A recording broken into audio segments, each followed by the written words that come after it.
Hello नमस्कार. तर आज होती भाऊबीज आणि मी आली होती मम्मीकडे. तर इथे आम्ही सगळेजण तयारी झालो मस्तपैकी. मी तर घरूनच तयार वगैरे होऊन आली होती.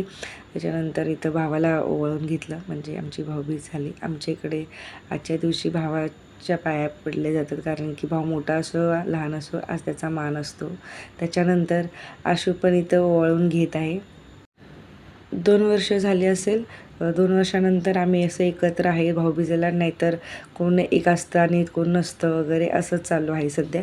त्याच्यामुळे यावर्षी आम्ही सगळे तिघी पण एकत्र आलो होतो. त्याच्यानंतर तुम्ही अनुला तर ओळखतच असाल, तुम्ही बघितलं तिला माझ्या याआधी पण व्हिडिओमध्ये. तर ती पण आली होती तिच्या सासरहून भाऊबीजेसाठी आणि ती पण इथं भावाला ओवाळून वगैरे घेत आहे. यावर्षी तर आम्ही एकत्र होतोच भाऊबीजेला. त्याचबरोबर आमची मुलंही, म्हणजेच माही, किट्टू आणि ओम आणि सखी, हे चौघेही यावर्षी भाऊबीजेला एकत्र होते. रक्षाबंधनच्या व्लॉगमध्ये तुम्ही बघितलं असेल, रक्षाबंधनला ओम नव्हता, माही, सखी आणि किट्टू या तिघंच होते रक्षाबंधनला. आणि तेव्हा पण आम्ही तिघंच होतो, मी, अनामिका आणि भाऊ. तर इथं अनुने पण ओवाळून वगैरे घेतले. अनुची पण भाऊबीज झाली. नंतर मम्मीने पण भावाला ओवाळून वगैरे घेतलं.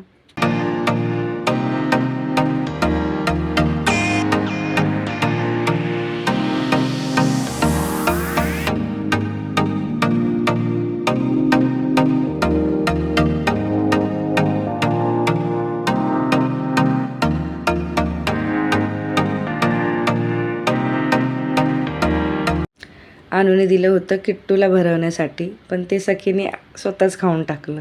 असं तर इथं सखीची आणि किट्टूची भाऊबीज चालू आहे. सखीने पण किट्टूला मस्तपैकी ओवाळून घेतलं, त्याचे आशीर्वाद घेतले. आमच्या इकडं आधीच सांगितलं, लहान भाऊ लहान असो वा मोठा, त्याचे आज आशीर्वाद घेतले जातात.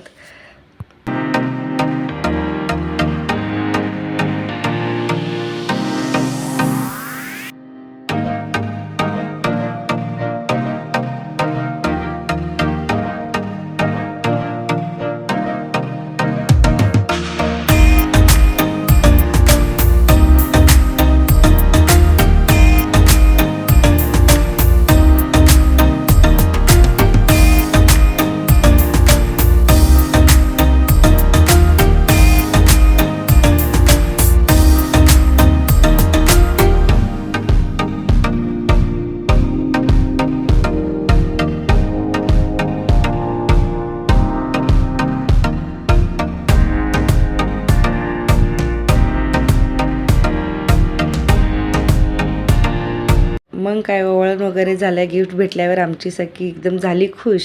असं वाटत होतं तिला कधी गिफ्ट उघडेल असं. त्याच्यानंतर इथं माहीने पण ओवाळून घेतलं किट्टूला. इकडची तरी भाऊबीज झाली आणि मी आणि किट्टू निघालो होतो अजून एका माझ्या भावाकडे. तर तिकडे आम्ही पोचलो. तिकडे मस्तपैकी भाऊबीज वगैरे करून घेतली. आणि जर तुम्हाला माझे व्हिडिओ बघायला आवडत असतील तर व्हिडिओला लाईक करा, शेअर करा आणि सबस्क्राईब करायला विसरू नका.